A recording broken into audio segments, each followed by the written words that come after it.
Welcome to Microsoft Tutorial 2020. In this tutorial, we are going to show how to set up a password to your Microsoft Word document. So before we proceed, there is one precaution I want to mention in this setting of password. So da farko idan ya kasance zaka sa password, yana da kyau ka sa password wanda wani ba zai saurin ganewa ba kuma kai mai sauki ne a wurinka. Wannan shine hikiman da ake amfani da shi wurin sa password.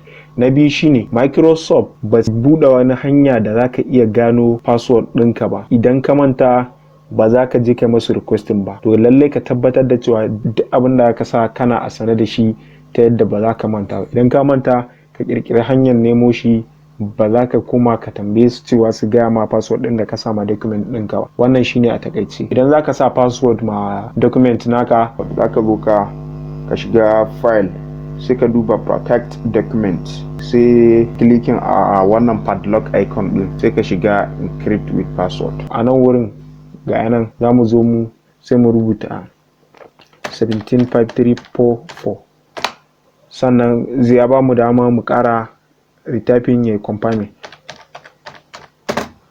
So a nan wurin mun yi encrypting file din mu, za mu zo mu 7 sai mu bude.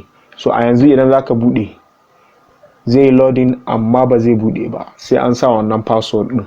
So a yanzu za mu sa password din mu sai mu bude. So kamar yadda za ku gani yanzu mun sa password kuma mun bude. Kamar yadda za ku gani yanzu mun sa ma wannan document din password mun kulle. Idan za mu ƙara budewa still zai ƙara tambayar mu. Ko da yaushe idan za a bude wannan document din zai dinga tambayar mu password, ba zai gaji ba.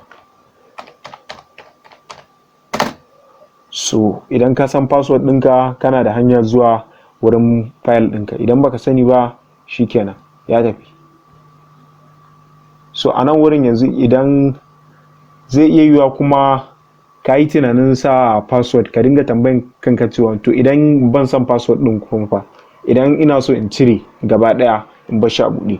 Okay, in dai za ka iya sawa kuma da kwai hanyar cirewa. Hanyar cirewan shine za ka zo ka a nan wurin ka shiga, ka ƙara shiga the same wuri inda ka shiga encrypt with password, sai ka goge, ka zo ka nan wurin ka danna enter, shikenan cikin sauki. So a yanzu da muka cire password din, za ku ga cewa idan muka zo ba zai tambaye mu password ba. So ta haka ne ake sa ma document password da kuma kulle shi. Idan har ya kasance kana da wani tambaya a wannan bidiyon sai ka aiko da ita.